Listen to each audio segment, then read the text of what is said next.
बिस्मिल्लाहिर्रहमानिर्रहीम, अस्सलाम वालेकुम। मैं हूं इब्न आदम बसरूरी और आप मेरा यूट्यूब चैनल देख रहे हैं पाकिस्तान ऑनलाइन। सबसे पहले तो आपसे रिक्वेस्ट है कि इस चैनल को सब्सक्राइब कर लें। और आपको दिखाते हैं हम एक हिंदू संत साधु का इंटरव्यू, और जिसमें जो सवाल करने वाला है वो इस्लाम के बारे में बड़े तअस्सुब से और नफरत से सवाल करता है। और जो संत साधु हैं वो चूँकि पढ़े लिखे हैं, और देखें वो किस तरह दलाइल के साथ उसके जवाब दे रहे हैं। उम्मीद है आपको ये इंटरव्यू पसंद आएगा।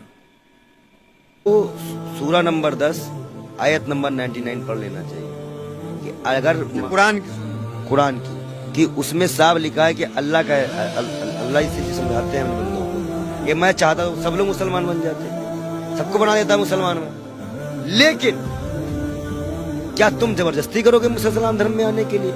इसीलिए इस्लाम में कॉन्सेप्ट और भी है कि अगर चींटी के बराबर भी शंका है इस्लाम को लेकर या उसकी बातों को लेकर, पहले पूरी तरह स्टडी कर लो और फिर दाखिल हो। तो दाखिल हो जाओगे और फिर भी कोई टोकाबंदी नहीं होती है, नमाज पढ़ोगे तो खुद ही अपना पाओगे। तो ये भी सवाल पूछते हैं आतंकवादी मुसलमान ही क्यों होते हैं? आतंकवादी जो होता है वो किसी धर्म का, तो किसी धर्म में आतंकवाद का सपोर्ट हो तो बताओ। कुरान का आतंकवाद का सपोर्ट किया? कुरान की एक आयत में यहाँ तक लिखा है कि एक कत्ल करना पूरी इंसान का कत्ल करना है। कुरान कहता है, भाई पढ़े जाके, मैं आपसे बता रहा हूँ ना। साधु संत कुरान कब से पढ़ने लगे? अब कल को अगर आपको ये मालूम चले कि रमजान में मैं शुक्रवार को रोजा भी रख लेता हूँ तो उससे भी आश्चर्यचकित हो जाएंगे। नहीं, रोजा भी रखते हैं। इस्लाम तो तलवार की नोक पे फैला ना, ऐसा तो कहा जाता है ना।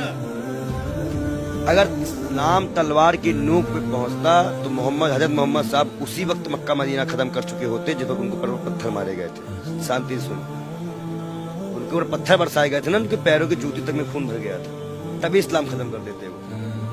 इस्लाम फैला है तलवार की नोक पे नहीं, कुरान पे, हदीस पे, हजरत मोहम्मद साहब की जीवन पे जाके पढ़ो कायदे से। माइक लेके टहलना अच्छी बात नहीं है।